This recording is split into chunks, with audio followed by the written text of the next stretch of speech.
Hey everyone, we are so glad that you're with us tonight. We'd love for you to just type in the chat where you're from, what part of the country, and just type your name. And we'd love for you to just be really interactive because whatever you type of what you hear us say, you actually will really learn more. And so the more that you kind of help other people engage. And so we've got a little tiny present for the person that does the most engagement today at the end of the show. So, my name is Chantel Ray, and I have a wonderful guest here, Crystal Blanchard, with us. And Hi. she is a gut expert. And I'm going to go ahead and share my screen.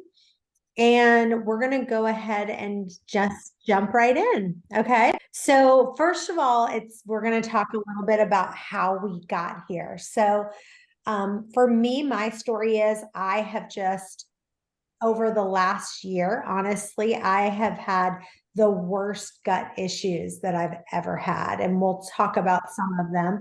And so, some of the things that you're going to hear tonight are some of the things that I've done to help heal my gut. So, Crystal, do you want to talk a little bit about what brought you here? Sure. Yeah, so I'm a naturopathic doctor, and I came to be a naturopathic doctor because of all of my health ailments from when I was really young. So people have heard my story before, have heard me talk about arthritis, and I was in debilitating pain when I was 12 years old, and just off and on all of these really hard arthritic medications. And then obviously that led me to gut issues, which I unknowingly continued to take these medications, which led me to chronic yeast infections and led me to anxiety and bloating and diarrhea and gas and all of these ailments that I was told that I just had to live with it. And there was nothing else I could do except continue these pain medications. And so I eventually was done with my last knee surgery and my chronic yeast infections, and then sought out alternatives. And I found naturopathic medicine and found throughout my training and throughout my clinical experience that it led me all back to the gut. So I went into thyroid expertise and then hormones and sports medicine. And it didn't matter what I did, it always led me back to the gut. And then one day I had my son. He's now 6, but at the time he was only 8 months. And I did a coffee enema with my husband just for fun. I didn't even feel like I needed it at that time. And out comes within 3 days, 7 feet of tapeworm. And at that time, I did not have major gut issues. I had anxiety, I had fatigue, I had depression. And this was the first time in my life that I had these things. And I blamed it on postpartum depression, postpartum anxiety. When I released that tapeworm, that's when within 2 weeks, maybe a week to 2 weeks, I started to feel finally relief with the exhaustion and the pain and everything that I was going through. So that was a big light bulb moment for me of how many people are highly medicated and not brought to the awareness of infections in the gut, because I then did not just have parasites. I then uncovered there were other things like SIBO, small intestinal bacterial overgrowth, and Candida. Our house was infested with mold, which we didn't know at the time. And so it led me to this place of understanding how infections can really hijack our system. So you have a similar story, I think, Chantel, as well, but that's how I got here. Yeah. Well, we're going to kind of share our screen back and forth, and you'll see that these are some of the gut infection. If you have a gut infection or you have parasites, these are all the different things you could have. I personally have skin issues like psoriasis and eczema. I've had massive joint pain. I have an autoimmune disease. I have psoriatic arthritis.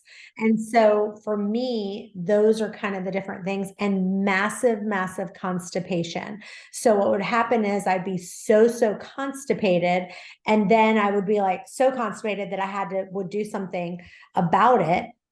And truthfully, it's literally causing pain, like causing pain on my sides, causing pain kind of where your colon goes around on this side and this side and the stomach. So just really bad. Some people have constipation, some people have diarrhea, some people have Yeah. constipation and diarrhea. And I So think that's the myth. You assume that because you have constipation, it can't be parasites. We assume parasites equals diarrhea, and it's actually the opposite. The diarrhea comes more in the acute phase. So you might have gotten food poisoning 5 years ago, and then 2 years later, you end up with constipation. That is that parasite or that infection that has found its way into your system and now has created a chronic gut issue, and that has now led to constipation. So there's a lot of myths around parasites. Yeah, so let's go into, we're going to start talking about gut infections. I want you to tell people a little bit about SIBO, what it causes, and how many people actually have it. Right. So the amount of people that I see for gut issues are mostly diagnosed with irritable bowel syndrome. So that's IBS. And the doctor will usually come to that diagnosis because you've done the colonoscopy, you've done the stool tests, and they're negative for parasites, you're negative for H. pylori, you're negative on the colon, on the colonoscopy, on the gastroscopy, on the endoscopies, and everything's negative, and your blood tests all come back normal. And so you're left with the diagnosis of exclusion, which is, I don't know what you have, but your gut is irritated. You have symptoms, you're not making it up. So it's an irritated bowel syndrome, irritation, right, in the gut. The problem with that is we don't try to find out the root cause of that. What is irritating my gut? And so SIBO, which stands for small intestinal bacterial overgrowth, has been found to be the leading cause of irritable bowel syndrome. In my opinion, IBS should be completely eliminated, and parasites or SIBO should replace this diagnosis because there's always a cause. So SIBO is, the typical person that has SIBO will have bloat. Bloat happens because these bacteria, which are an overgrowth in your small intestine, which happily reside there in low numbers, because you have good and you have bad bacteria, or we call them opportunistic. They're not bad until they grow into overgrowth. So that's what SIBO is from chronic antibiotics or food poisoning or parasites, something that's occurred that has allowed the opportunistic to grow into amounts that are now causing these symptoms. And what happens is these bacteria will feed on your food. So you're eating food and they ferment on that food. Imagine kombucha being made or beer being made, and those bubbles are created. Those bubbles are what happens in your small intestine because they're eating and fermenting on that food, and then they create that bloat and that gas. So a lot of people will even experience shortness of breath and pressure and tightness, and everything gets pushed around because there's always that bloat. The typical symptom as well that I hear is, I bloat. It doesn't matter what I eat. It could be, I could have pizza today and pizza tomorrow. Today I'll bloat, tomorrow I won't. That's because it doesn't have to do with the food. It's to do with how much fermentation is occurring in your gut. So that's a pretty typical sign as well if you've experienced that. And of course, there's other symptoms. You can have constipation or diarrhea. It could be alternating. It doesn't have to be one or the other. It depends what you've eaten that day. And then it's paired with brain fog and fatigue and concentration, because how can you focus when you are not eating your own food? The bacteria are eating those foods. Let's talk about candida for just a second.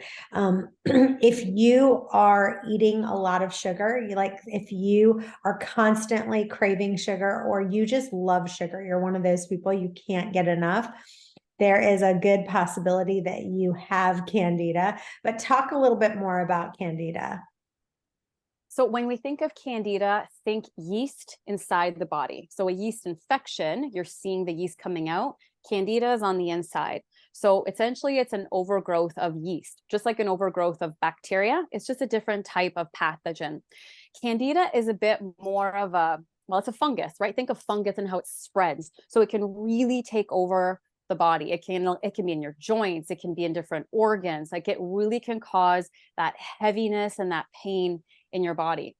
And like you said, the sugar cravings are another symptom. Some people will get that white coating on their tongue and they can't seem to brush it off. That's usually called thrush. So it could be another sign of candida.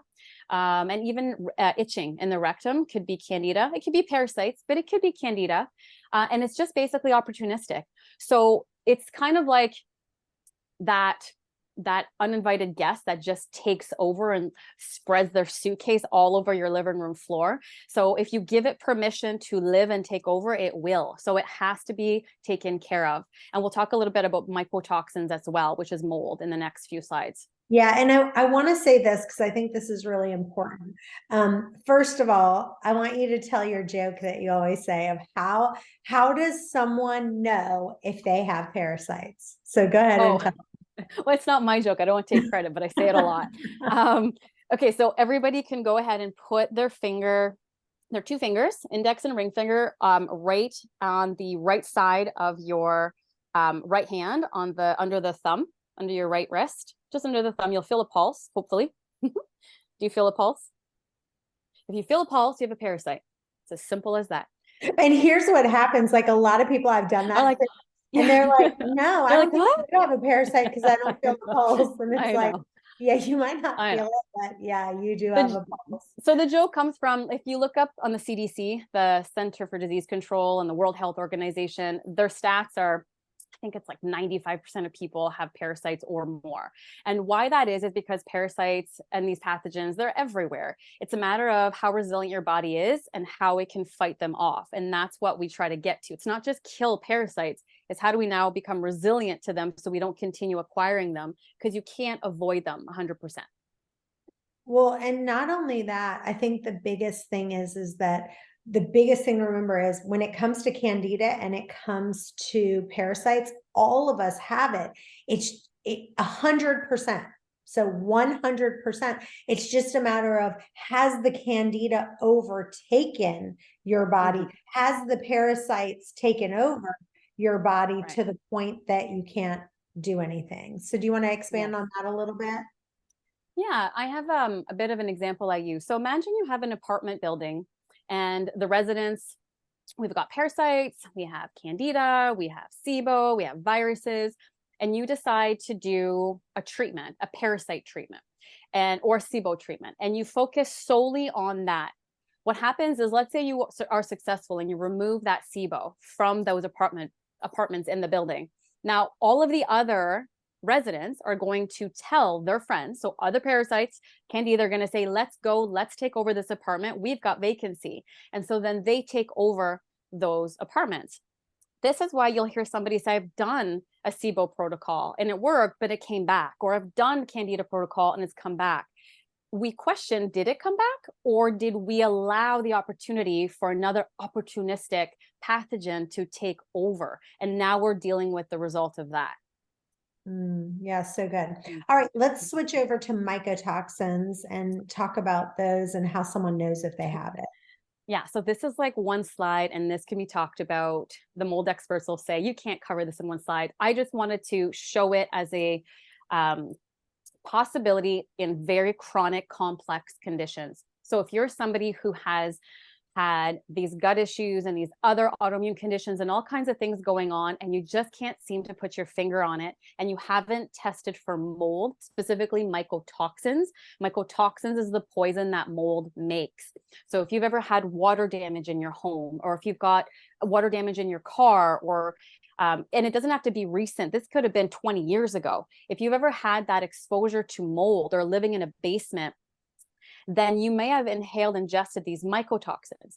Now, not everybody gets affected by mycotoxins. There's 25% of us that will, because we are lacking a gene that allows us to detox that effectively the second you remove the infestation. So let's say you have a moldy home, you leave, you should get better based on your 75% of the people that have the genes to do that. But there's a little 25% that you could have been exposed 20 years ago and it's still there, and you cannot clear it unless you have assistance to clear it.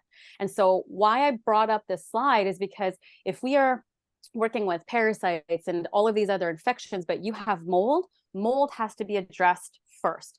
There's contradicting information. My husband and I argue about this all the time because he had mycotoxins, parasites, heavy metals, like through the roof, so severe.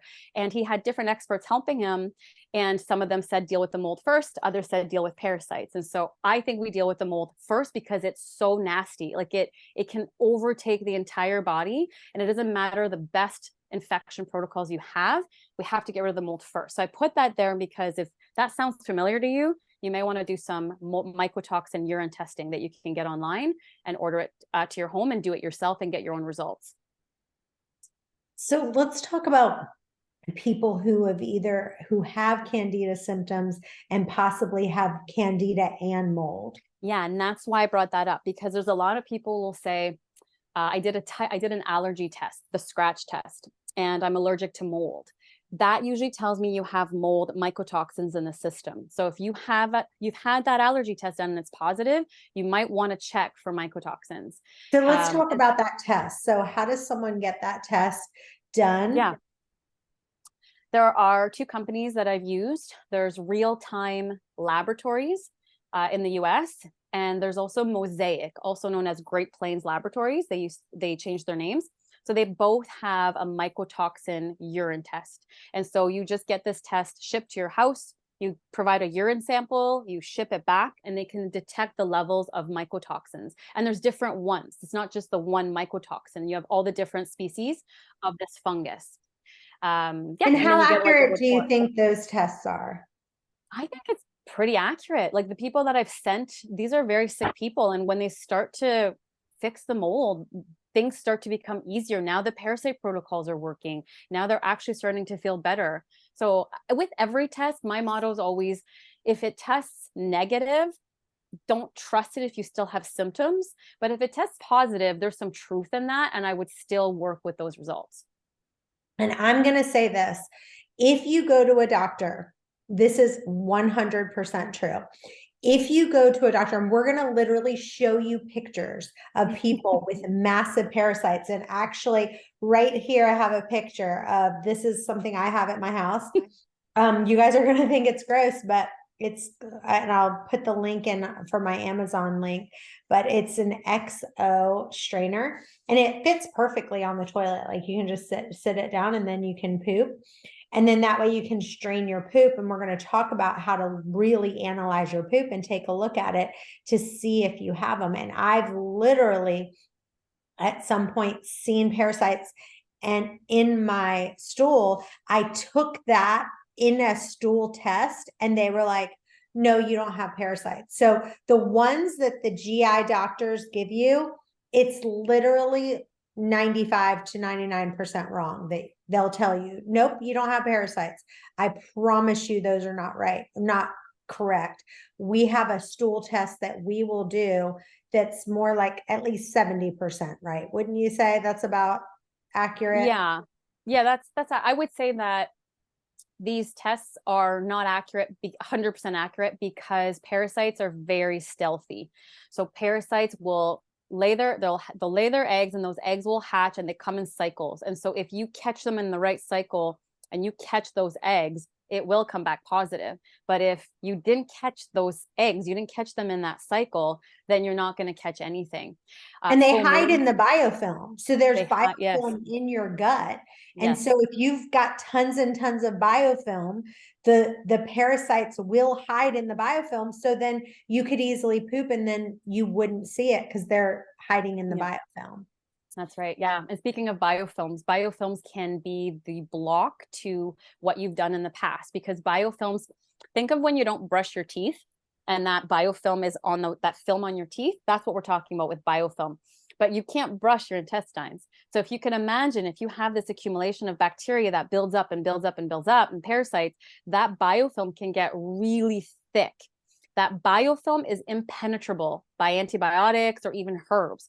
So the work you have to do is break up the biofilm first, and then you get to the antimicrobials to be able to get to them, or the antibiotics. I'm not a fan of antibiotics unless we absolutely have to. I prefer the herbs, but either way, you need to break up those biofilms. And if you do break up those biofilms and it's an aggressive opening, sometimes people get a flu or food poisoning and they don't understand where it came from.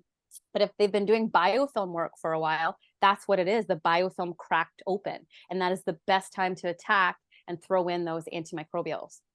And just so you know, Crystal is from Canada. And so a few words that you hear her say, like I say herbs, she says herbs. So there's a few words that you'll hear her say and you're like, wait, what? So it's so cute. She's got the cutest little accent.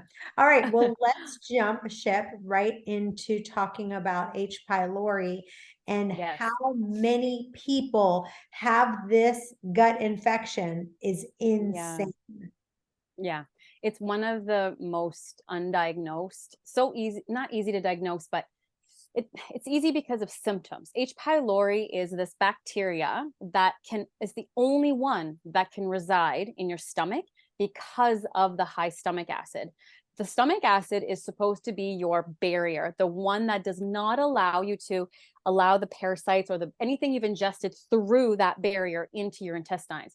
If those parasites have made their way through, then your stomach acid is not doing its job to kill it before it gets there. Think of why dogs can eat raw foods. That's because their stomach acid is much higher than ours, and they can also handle this the higher amount of parasites found in these raw foods. We should be able to kill parasites and bacteria through the stomach acid as well. What H. pylori does is it finds its way into your stomach, damages the parietal cells, which are what makes stomach acid. So then your stomach acid lowers. When you have low stomach acid, you can't digest your food, you're not absorbing your food because you have the poor digestion, the poor breakdown. You end up with heartburn. And the heartburn is misdiagnosed as high stomach acid. So you're given proton pump inhibitors to shut down those proton pump inhibitors, those proton pumps, that make stomach acid.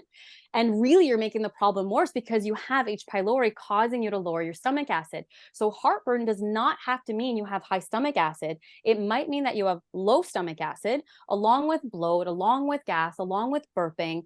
And some people will even get some pain like between the shoulder blades because the heartburn's so bad. And so there are ways to find that, to discover that. There's at-home tests you can do. There is invasive tests you can do with your doctor. It's oftentimes not worth it. My motto with H. pylori is if you have these symptoms, you likely have H. pylori or low stomach acid or both, and we need to treat that. And you'll also get a symptom. People will try all these protocols and they can't tolerate supplements. They'll say, I'm nauseous. I can't swallow that many pills, or I can only swallow one pill at a time, or I drink water and it feels like it's like heavy. Well, that's another sign of H. pylori because again, you don't have that stomach acid to break those down from the stomach part before it lands in the small intestine. So, Well, and that's why it's okay, I want underdiagnosed. to Yeah, talk about this because sure. so my husband literally used to take Tums like candy, and I would literally we would get into fights about it. I'm not joking. And I'd be like, you cannot take Tums. That is absolutely the worst thing you could possibly do. You're creating 10 times the problem. And we actually went to Miami with another couple, and the guy pulls out of his pocket Tums, and I give him like a 10-minute dissertation of why he should not be taking Tums. But I want you to say it out of your mouth, Crystal, because I feel like I've said it till I'm blue in the face of why. Literally, I'm not joking. If you have Tums, I will knock it out of your hand and we will fist fight. It is toxic for your body. Tell them why. Yeah. Yeah. And it's short term. It's short term relief. You're not getting to the root cause. You're just palating and palating and palating. And what ends up happening is those bacteria, the H. pylori, just keep damaging and damaging. And so you really want to address the root cause. You can get things like mastic gum. Mastic gum you can buy from like an actual food. It's a gum. It's a resin that you can buy and chew that instead rather than Tums. You can buy DGL tablets. They're called deglycerized licorice root. So they're deglycerized because if they are glycerized, it affects your blood pressure. So they're chewables and they work just as well as Tums, and they're addressing the root cause because they're soothing the inflammation, and they're addressing H. pylori if H. pylori is there because of the licorice root and its antiviral, antibacterial properties. So there's so many other things you could use than Tums that are just going to keep suppressing and pushing those infections deeper and deeper into the body.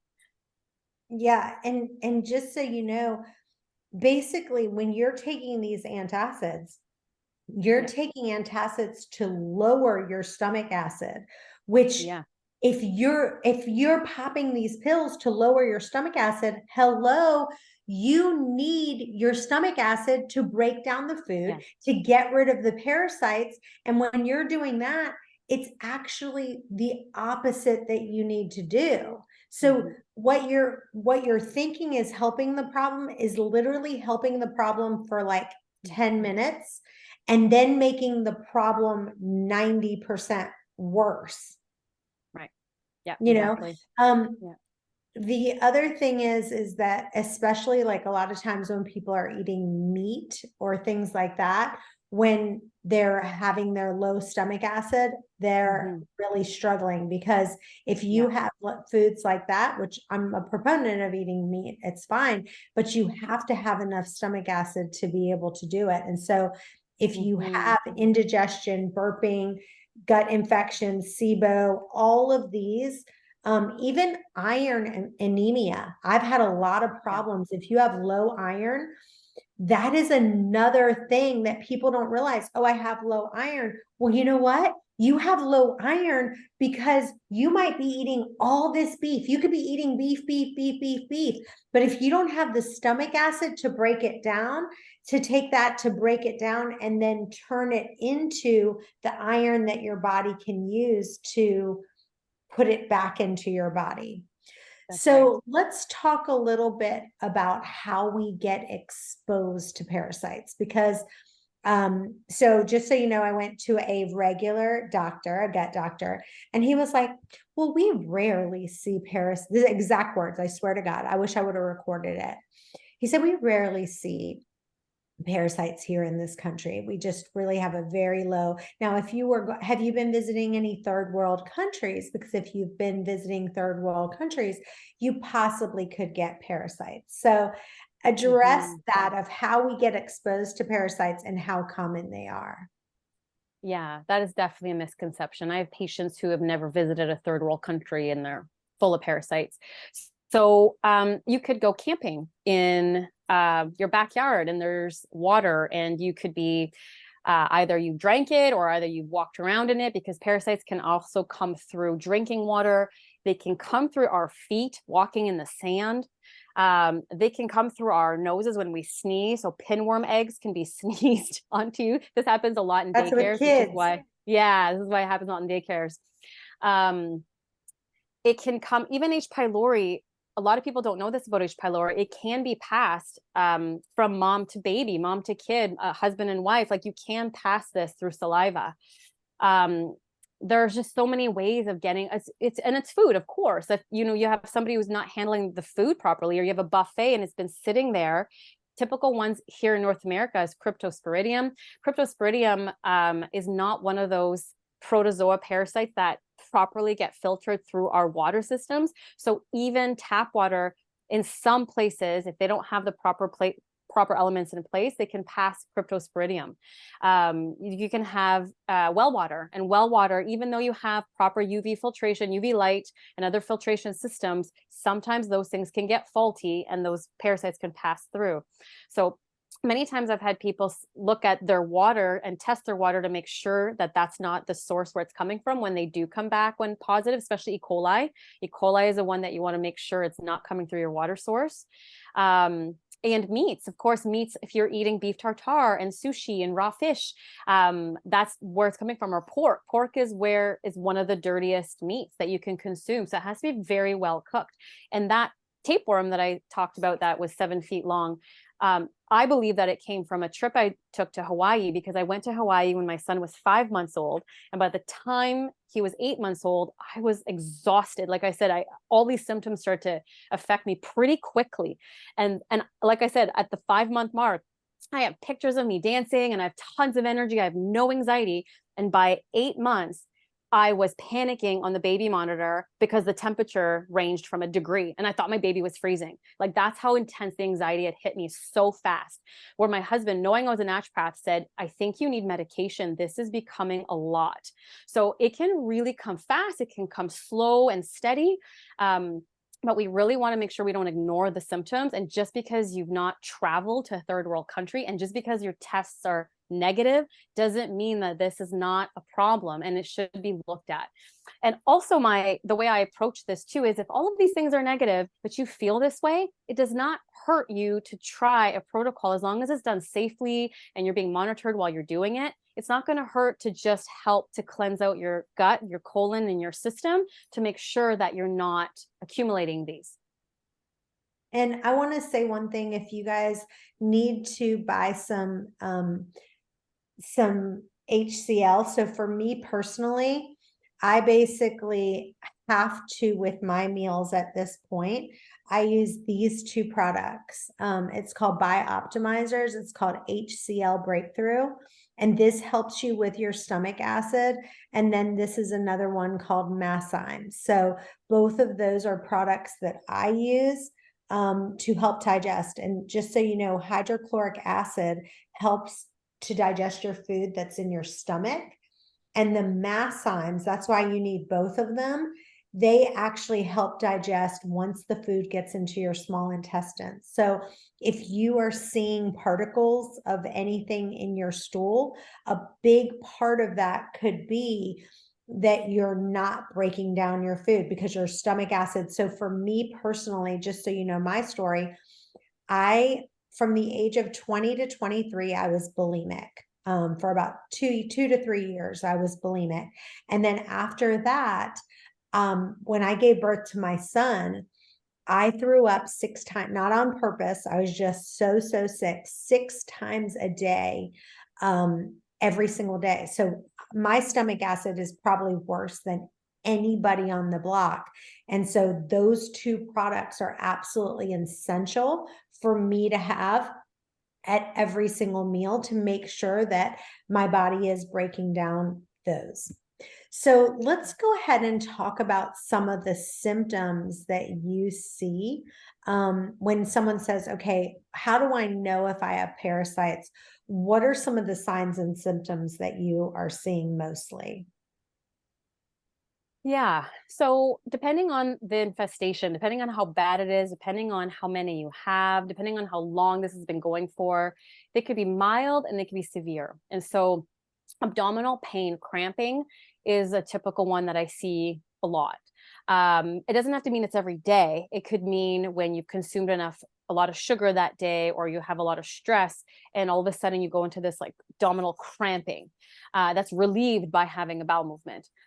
And prior to seeing that parasite, that's exactly what I was getting. And I'd eat something. Even it was gluten at the time, because I was eating a little bit of gluten, and I was eating a little bit of dairy, and I was cheating a little bit here and there. And if I had even just a little bit, I'd go into this full blown reaction thinking it was just gluten reaction. But then when that parasite released, if I did touch a little bit of gluten, I didn't have those reactions. So I realized quickly that those abdominal cramps that are pretty severe and intense, that could be large tapeworms.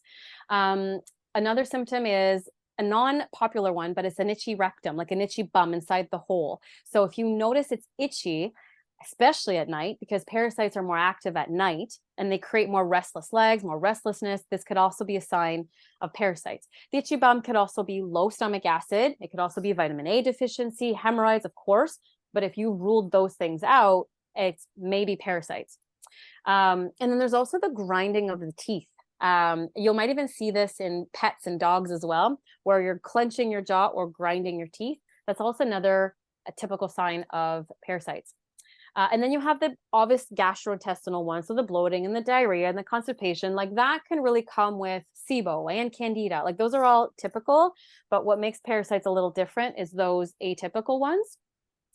I also see mood disorders. I always remember a case I had of a bipolar case. It was shortly after I had done my coffee enemas and I released this tapeworm, and I came out so excited. I wanted to give everybody these coffee enemas. And this woman came to me with bipolar disease. She's had it in her entire life in her testimony. And we decided to do coffee enemas along with a parasite protocol that I'd done before that. And then she said within 3 enemas, she started to notice her anxiety or her depression had left, and she was just left with anxiety. And she thought, oh, maybe it's a coincidence. Maybe my manic, I'm still cleaning. I'm still in my manic phase, but I'm definitely not depressed. That's lifted. We waited 2 months. It still never came back. And she just kept doing these coffee enemas to release these parasites. And to this day, she said it's never come back. And her manic, she realized that's just me and my OCD tendencies. So that's a really awesome case that I've had. So really they can come in all different kinds of ways. It can come in the skin. I had a child last week with a really massive skin infection that started with just a little rash that looked like eczema. Doctor diagnosed it with eczema, put cortisone cream on it because that's what you do. And then after about a week, it turned into a full-blown parasitic infection all over her body, itchy and so painful, and nothing was fixing it anymore. And we have to go into an anti-parasitic protocol, even though her stool test came back negative, because then she went to an infectious disease specialist who finally diagnosed it with parasite. So it was a little too late. That could have been addressed by properly identifying parasites at the beginning. So there's so many different things. I mean, parasites can infest every single part of your body. Parasites can enter into your liver, and they can, so these are called liver flukes, and we'll look at them Yeah, later. so I'm going to warn everyone right now, I'm getting ready to share my screen.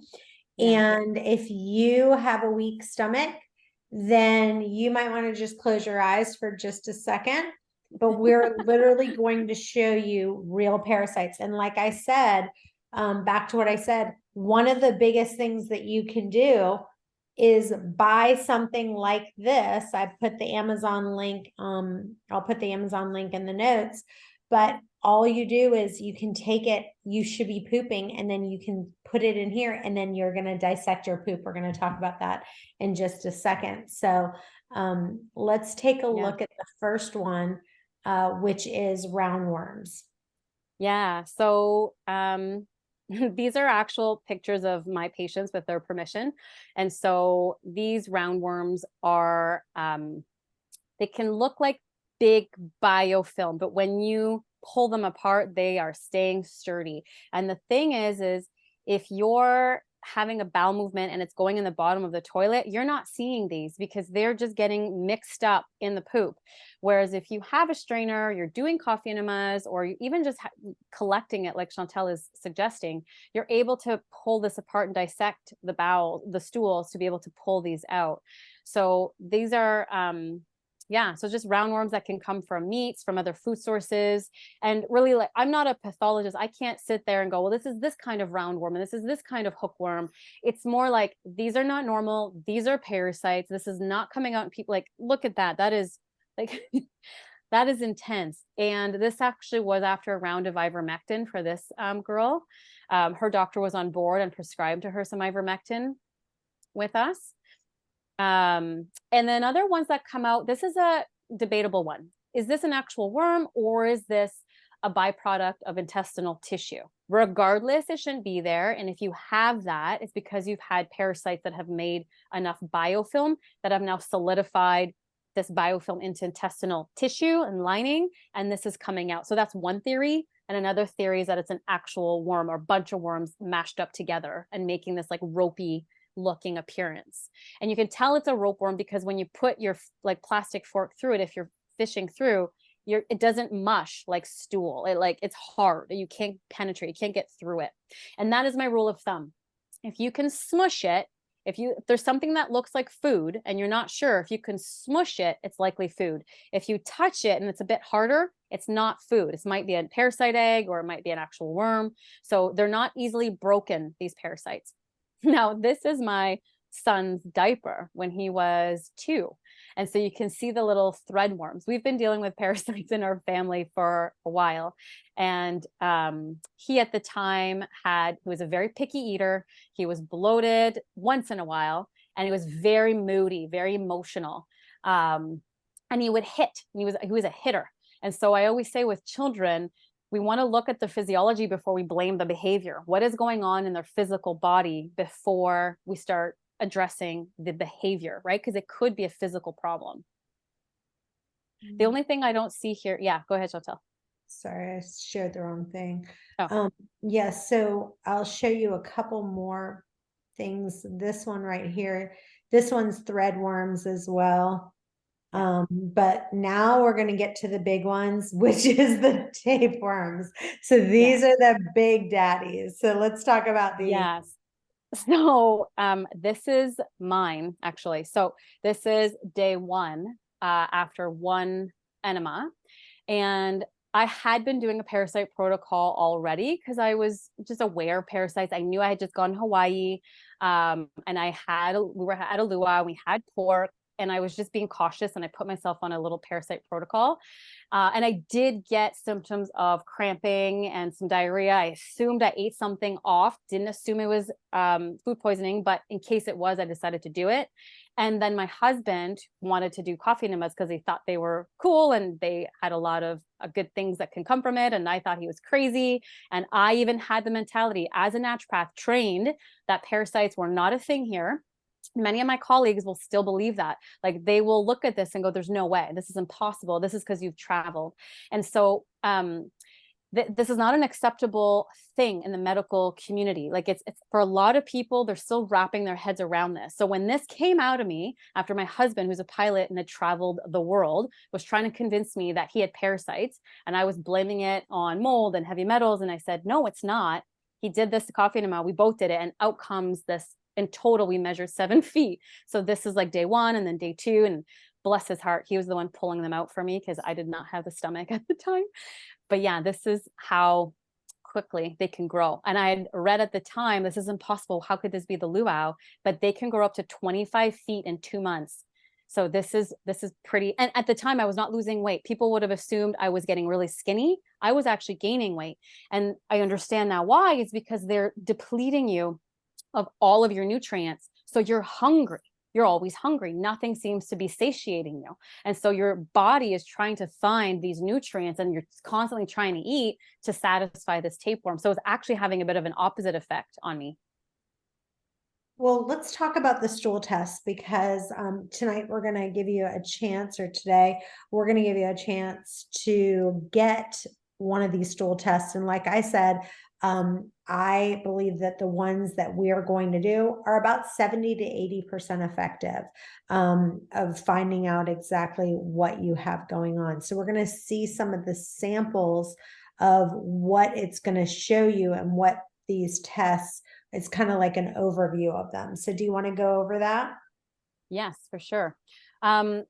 So I was just answering a message in the chat. So this is a GI map. Now, again, the GI map is not 100% accurate. What we're trying to do, what I do before putting or suggesting this test, is I'll have people do something like N-acetylcysteine, NAC. NAC is a phase 1 biofilm disruptor. And so it helps to chip away at that biofilm. Phase 1 meaning a mild biofilm, and there's more intense biofilm busters that are in phase 2. So I'll have people start a NAC for a couple of weeks to start working at that biofilm, so I could potentially release any parasites that are hiding behind a biofilm. Then once they've done that, they'll do this test, and I try to get them to do it on a full moon. During the full moon, parasites are just more active. If you think of how the moon can influence the oceans and the waves, and how surfers rely on the moon, it's the same idea in our body. Our bodies are dictated by the moon as well, and parasites are more active, meaning they lay their eggs, or the eggs hatch around full moons. So that first page, Chantel, that you had up, that first page is the really severe infection. So we see things like E. coli on there, Cryptosporidium, back up, yeah, that one, Campylobacter, Shigella, Salmonella. So they've placed this all on the first page because these are severe infections that if you get, public health is usually calling you to find out, where did you get this from? What restaurant did you eat at? So that we can make sure that it's not going to create infestation in other people. And then the second page goes into H. pylori. So H. pylori can be tested through breath tests and blood. Blood is useless because blood only tells you whether or not you've had the infection, but is not telling you if you have an acute infection, like a current present infection. Breath test is about 70% accurate, so it can also help to detect it. But many doctors don't want to send you for the breath test, and so you're left with these symptoms. So this stool test picks up on H. pylori and the DNA of whether or not you have it. So this particular test, you can see it's, sorry, go back to the other slide, Chantel, for a sec, because in the bottom one, you can see the probiotics, so like the good bacteria. It's called the commensal bacteria. It's under H. pylori. So the next one, yeah, so right there, commensal bacteria. So this test is also telling you, well, do I need a probiotic? How are my good bacteria in there? So do I have an infection, or am I just lacking the good guys, which is making me have symptoms? And then the next page is the opportunistic. This is the overgrowth. And so a typical SIBO test, you might have heard of these. These are SIBO breath tests. They're hydrogen breath tests, and they measure the actual gases that these bacteria are producing. And the report says, yes, no, I have SIBO or I don't. I don't use those tests. I don't find them to be that useful. I prefer doing this sort of test because now I get to see the actual bacteria in there. And if, as you can see, there's a bunch of red in the opportunistic and the particular kinds, you can deduce from the symptoms and from that it is SIBO. You don't need a breath test to diagnose SIBO. And then you also get other bacteria too, like you get the inflammatory and autoimmune bacteria, which will tell you if you're susceptible to autoimmune disease. It doesn't say you're going to get it. It says, ooh, you have this bacteria and you might be at risk now because it's an overgrowth. So it gets us to target those bacteria more aggressively. And then you saw the candida underneath that as well. So fungus. On the last page, Chantel, if you do see candida as high, that might give me a clue. So you see the different funguses, candida, geotrichum, microsporidium. Those are all different types of molds, funguses, basically. And so if you have those elevated, then I'd send you to do a mold test because that might be a mold issue. And then you got a couple of viruses, the EBV. They're not the most accurate in all honesty, but I've had one person that came back positive and it was really helpful for us. And then the next page shows the actual parasites. So you've got the protozoa, which are little ones that you can't see only under the microscope. And then you've got the worms, the ones that are more visible. If those come back negative, which a lot of times it does because of what I mentioned before about the inaccuracies with will they come out? You have the bottom, the intestinal health markers that tell us and suggest whether or not there still could be an infection. So for example, they're testing whether or not you're breaking down fat. If you've got a lot of fat in your stool, that's that steatocrit. If you've got a lot of fat in your stool, then that means there's a chance that those ducts that release the bile acid to break down fat are getting blocked by a parasite or biofilm. Elastase is a marker for the pancreas, but can also indicate low stomach acid. So again, if that's low, it indicates that you're probably susceptible to getting parasites. And then you have the blood in the stool. Blood in the stool can mean, yes, hemorrhoids and fissures, but it can also mean parasites as well. You have beta-glucuronidase, which is a marker to know if we're properly detoxing estrogen. So it tells us how well our liver is doing. And then my favorite one is the secretory IgA. This stands for immunoglobulin A. Immunoglobulin A, IgA, is a marker of the antibodies that reside on your mucous membrane. So if you've got that very elevated, then that's telling me the immune system seeing something. What's it seeing? Even though all of these other things are coming back negative, the parasites, the bacteria, your immune system is pissed off, for lack of a better word. So why is that? And that gives us a clue that there still could be parasites. We also have a gluten marker in there, whether or not you're sensitive to gluten. It does not diagnose celiac, but if you're intolerant to gluten. And then this eosinophil activation protein, if it's elevated, that is an indication that you have a parasite. And this is also in the blood test. There's blood tests when you do a CBC, it's a complete blood count. Like you'll look at hemoglobin and all these different markers. Eosinophil, if it's elevated, can mean either an allergy or it can mean a parasite. And then calprotectin, a lot of people don't know they might have an irritable bowel disease. So Crohn's, colitis, microcytic colitis, and it's found only later when they start to bleed. So it's a really nice way of interpreting whether or not you already have inflammation. It's an inflammatory marker specifically for the gut. And so if it's elevated and very elevated, I've sent a lot of people to get a colonoscopy after that, and they've been diagnosed with Crohn's or colitis, which, by the way, I consider as an autoimmune disease, likely caused by a parasite or another infection that was just not addressed. And then last but not least is the zonulin. Zonulin is a marker of leaky gut. So if your zonulin is really high, it leads us to believe you have leaky gut, which is why you're reacting to all the foods and all of that. And then these are just things they add at the end. So let's say you do test positive for H. pylori, then they test whether or not you would react well to an antibiotic. That is the conventional method to treat H. pylori. So you don't have to take the antibiotic, but if you wanted to, it tells you if that H. pylori strain is resistant to the antibiotics. And these antibiotic resistance genes are for, in general, are you generally resistant to antibiotics? And it would be a bad idea to use them for SIBO, for example. So yeah, that test is really heavy. There's a lot of information in it. But I really like, it really gives us a lot of information and it guides us in the right direction. Even though it's not completely accurate, it gives me so much information to guide us. So, yeah. Yeah. So let's give them some tips on digestion for just a second. And I want you to talk about the test for low stomach acid so that we have a baking soda test. So talk about that, of how you can actually see if you do have low stomach acid. So the baking soda test is really simple. It's cheap. It's not, again, 100% accurate, but it can definitely lead us into questioning and really identifying if you have low stomach acid. So it's get a brand new box of baking soda, because baking soda is highly absorbent. So if it's been open, it's going to absorb toxins in the air, mycotoxins, and you don't want to ingest that.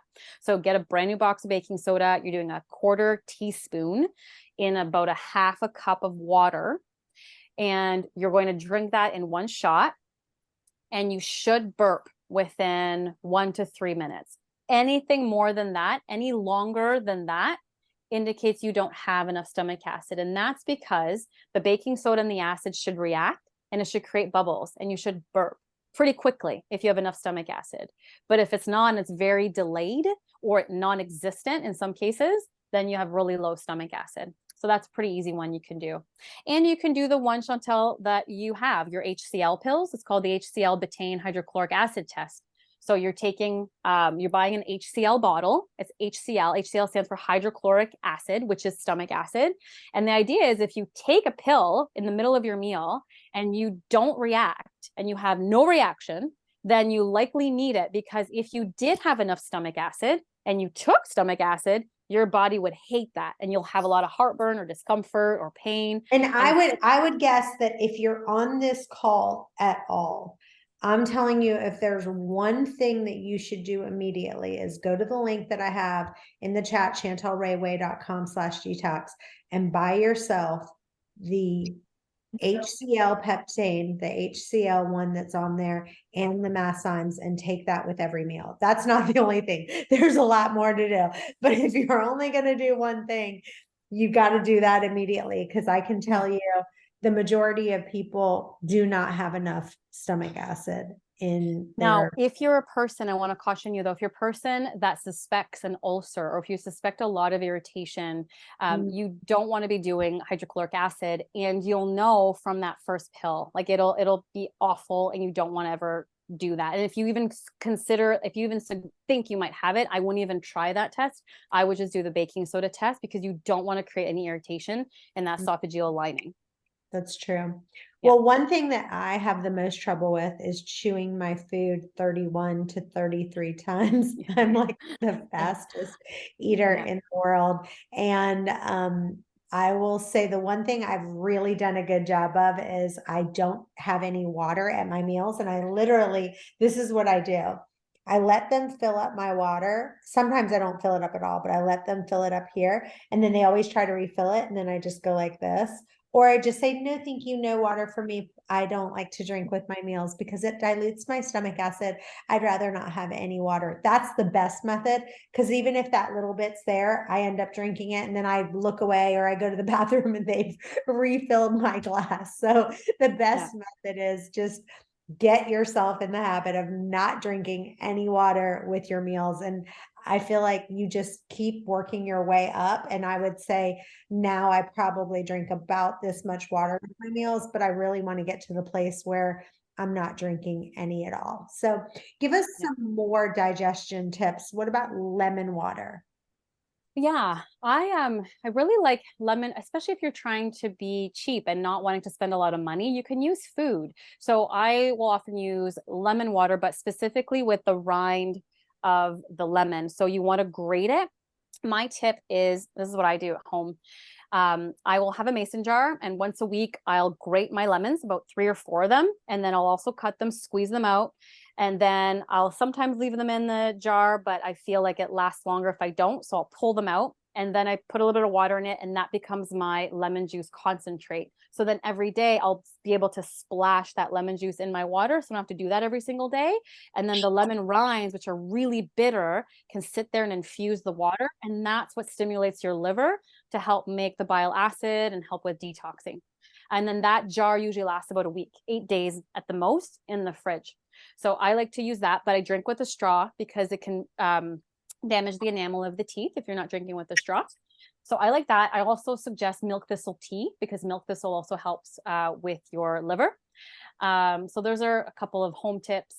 And Chantal, if you And pull I up want that, to talk about uncooked yeah, foods. So a lot yes. of people are like, oh, let me just have like raw kale salad and raw this and raw carrots. And I will say, if you're on this call, there's probably a good chance that you've got a gut infection. And the problem with uncooked foods are they're generally more difficult to break down and digest. So if you've got a gut infection, you probably have a lack of enzymes and a lack of good bacteria. And both of those are so necessary to break down raw foods. So for a season and for a time, especially if you go into the bathroom and you see all these, like for me, that was a big problem. I would look in my poop and it was like, oh my gosh, I saw all this undigested food particles sitting in my poop, which means that undigested food particles were sitting in my digestive tract. So that is another piece that you might just say, for a little while and for a season, I'm going to go ahead and I'm going to cook my food and I'm not going to do raw food because it is really harder for you to digest. Let's talk about probiotics and prebiotics for just a second. Yeah. That is such a misconception too. So what I do with probiotics, I'll have you take a probiotic as a test. If you respond well, meaning you don't have more bloating, excess gas, and it's not making you uncomfortable, and you might actually start to feel better, then that probiotic means you probably need that probiotic. This is assuming you've not done the GI stool test and you just want to try a probiotic. If you react negatively though, if you get bloating, if you get gas, if you don't feel well on the probiotic, it's likely that you have an overgrowth. So it's a sure sign that it's small intestinal bacterial overgrowth. Because when you're in an overgrowth, it doesn't matter if it's good or bad, you're in an overgrowth. You throw in any other bacteria, even though they're probiotics and they're good, the body rejects that and it's too much and you get that bloat. Now, there is this moment about a week's time where there's a bit of a battle happening with the good and the bad, and it can create a little bit of bloat and gas, but that should wear off. If that does not wear off, then that means it's not good time to take probiotics, and probiotics are best later on in the protocol after we've killed off the overgrowth of the pathogens of the intestinal bacterial overgrowth. When it comes to prebiotics, it's the same idea. Prebiotics are highly fermentable. This is why they work so well at feeding the good bacteria. But if you're in overgrowth and you give them their food, those bacteria eat the food, the bad bacteria, the opportunistic, not the good. And so those prebiotics like kimchi and sauerkraut and kombucha, and you're thinking you're doing all this amazing stuff, but it makes you feel worse, is because you're feeding the bad guys.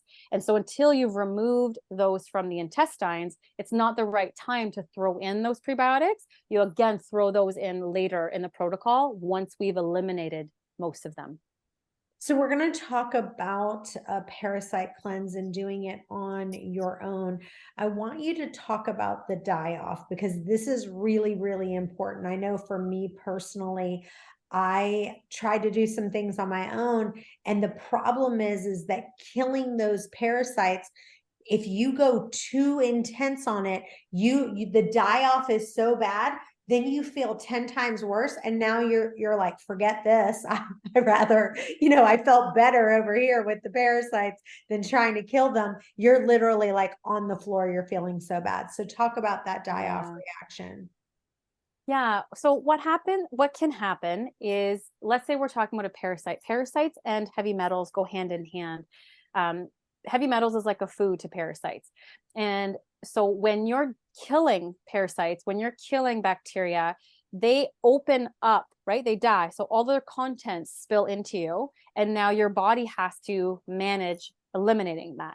And so if your system's not ready for that, if your liver is not moving properly, so bile acid's not properly flowing, if your intestines aren't properly moving and you're slightly constipated, if your kidneys aren't flowing and removing water-soluble toxins, like if your munctaries, we call these elimination organs, aren't properly moving, then these things get stuck in the body because the body panics and goes, I don't know what to do with this. She's going to be sick. Or he or she's going to be sick. I'm going to shove this in some fat cells, or I'm going to shove this back into the liver. And then your liver and your body has to do this massive, it's like a reinfestation, a reinfection. And so you have symptoms of headache, you have symptoms of fatigue, and you really feel like crap, for a lack of a better word. And so it's dangerous because if it is heavy metals, For example, let's say you do a coffee enema. Coffee enemas can really release a lot of contents, and they can dump heavy metals into the intestines and other toxins. If you do that and your body's not ready for that, and you don't have the binders and the sponges to grab that and eliminate them through the bowels, then that has to get circulated back into the body. There's no other way that the body I can do cannot that. stress this enough, you guys, because if you think about it, if your drainage pathways are not where they need to be, then you're killing all this stuff. And I promise you, you're going to feel worse. So you have to be on the right protocol, because if you don't, you're going to be like, I'm feeling worse. And that's the last thing that we want. So I'm going to go ahead and share with you what we have: 3 different plans. We have a 4-week live training. Hopefully you got tons out of this today. And we have 4 live trainings. We've got a coffee enema manual, and this test right here for without the testing right here is $500. And that includes 4 live trainings where you're going to be able to ask questions with Dr. Crystal and me. And then the next one is parasite detox with testing. That one's $1,000. And just so you know, the testing for this, just the cost of the test alone is almost $500. So it's not like it's extra money. It's just, this is $1,000 because that's what the cost of the test is. And then the last one is $1,250, and that includes a personal one-on-one session with Dr. Crystal. So the first one is without the testing, that's $500. With the testing, it's $1,000. And then with a one-on-one personal session with her, that is the $1,250. And so the one thing that you can do, if you are, just so you know, I'll share my screen and show you this. I know personally about 10 different practitioners right now that are going to put you on a protocol, and they're going to charge you $4,000 a month, and that includes the supplements. So that's $4,000, and they do a 4-month protocol, which is $16,000. If you are struggling right now and you go, I don't have the money to do this, then you can you'll get 1 free class to teach you how to just do the supplements. And like I said, if you do it, it's $16,000 with anyone else that does this that I know of personally. But for us, it's just the cost of the supplements, and the supplements are around $250. So the way that you get the supplements, I'm going to type it into the link and kind of show you how you can get these supplements. I'll share my screen and go over it. And then one of the head guys who has founded this product is going to come on here. I put some of my favorite products on here, but it just basically shows you this right here is the 4-month protocol, and you just pay for the price of the supplements, which includes a free class. So if that's something you're interested in, just getting the supplements, that's around just $250 for the supplements for 1 month. But we really think that, like we talked about before, is that doing it without someone there to guide you, like what we just touched on right now is the tip of the iceberg. We want you to take another 4-week class to really teach you how to do all of these different things. And then also we're going to help teach you how to titrate up and titrate down on the supplements, because what happens is if you take it exactly how it says and you start feeling bad, then you're just going to say it all goes, the baby's going out with the bathwater. So I'm going to type the link into the chat right now, and that is on nontoxicfamily.com/course. And that's where that link is. And then we can actually help you if that's something that you're interested in, you want more information on it. You can just type your name in the chat, and we can kind of help you with that. So I'll type that in the chat for you right now for you to take a look at. Crystal, what else did you want to let people know about that we didn't discuss already? I think what's important to understand is, so in those courses that we're talking about, we're not just dealing with parasites. A lot of overlap occurs when we're treating infections. And so I've come to this conclusion in my practice that I would say about 80% of the people can't sometimes do the testing for whatever reason. And we still can treat infections because a lot of herbs overlap. And coffee enemas, somebody asked in the chat what coffee enemas are. Coffee enemas is something we will throw in afterwards. So I don't usually start with coffee enemas. We do the protocol. I do have a coffee enema course that if after this 4-week course you want to try the coffee enemas, it's like a $60 course or something like that. It's nothing too crazy. It's just to teach you how to do the enemas and what you're looking at in your poops. And what it does is it facilitates the elimination. So coffee enemas will actually dilate the bile ducts so that there could be elimination of the film, the biofilm or sludge or whatever is accumulating in these ducts, even stones, and it dilates those ducts to be able to dump that into the intestines and eliminate this. But this is why you have to be on a protocol first, because you don't want to dump all of that in the intestines and then have nothing to grab it and pull it out. And so they're done at home. They're easy to do.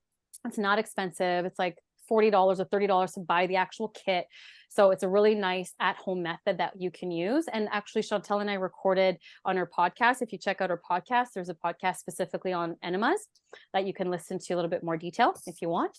But I guess the take-home message is gut infections. When you have one, you have another. It's very rare that I have somebody that just has SIBO, because these are opportunistic bacteria, parasites, funguses, and this is why it can get complicated. So gut infection protocols, parasite protocols, for me, it's all the same. I work with all of it. And if we get snagged somewhere, let's say you're trying to take supplements and it doesn't work, we get snagged, then it might be because you have H. pylori, because you're not able to break down the supplements. And that's what's holding you back. And so there is a process to this. And then the stool tests obviously help with guidance. Yeah, and like I said, the stool test itself, for the cost of the stool test, is like almost $500. So it's basically for you to say, okay, I'm going to spend, if you do the parasite detox with testing, that's $1,000. Plus that comes with another live class just to talk about your test. So we'll go through your test, analyze it, go through it line by line so that you can see, hey, is this something that, what do I have? And I mean, I'm getting ready to take another one. So I'm getting ready to do another one. I've already done one. I'm getting ready to do another one. For me, this is your health. And I will tell you, there is nothing more important. So your health is wealth.